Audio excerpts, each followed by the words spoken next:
So, ayun. Nakarating na kami dito sa aming place where we have to stay for 3 days and 2 nights. So, welcome.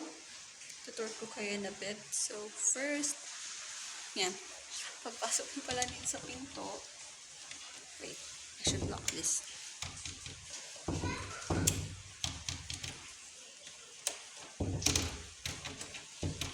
It's lock. Aksan yung pinto. Breaker, and then sawitan. And then, first is one room with 2 beds. And 1 bed, 2 person. And then, next is hagdan pababa. So, basically, pagpasok mo, it's first floor or second floor, tapos basement yung baba. But actually, we have like around 3 floors here. Ground floor, first floor, second floor. Ito. Here, pagpasok, bedroom, and then, this is the sala. After sa sala, we have this fire something, and then of course these, and then we have the kitchen here sa baba, and then another bedroom pero natulog sila. So ayaw.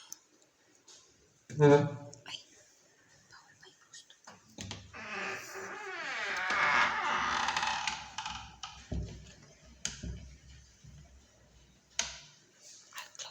Kasi natulog sila. And then next is the dining table for the dining set, where we have like 6 people here. And then ito yung view namin sa labas. So medyo maulan ngayon. Anyway, yan siya. Oh. And then actually we have like these things here. Merong lutuan. Ito, pwedeng magluto ng sabaw. Ito, frying pans. Ito. And of course, we have to segregate. And then CR. Which is, I'm thankful kasi nga, heater of course. And then meron din dito ang basurahan. Ganyan, for ventilation. And everything. So maganda naman ang aming nahanap. And very affordable lang. Unlike the other rooms na walang lutuan. And then room lang talaga. And then same price. Ayan. Ito. Mama, say hi. Hi.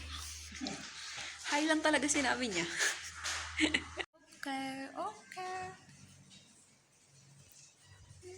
Siyempre, nakasampay na yung mga gamit ko dyan. Akin yan. Ito kay Mina. And then ito kay Manang. Anyways, and then ito yung 2 pig. That's 2 pig. Hello, madlang people, mabuhay! Mini miss you. This was my view. This is our view. This is Bunso. Bunso, maligo ka na. Okay. Ako maliligo ako. And bukas, we're going to the blue soil. Sila lahat. Ano daw? Pagal 5 nang maligo.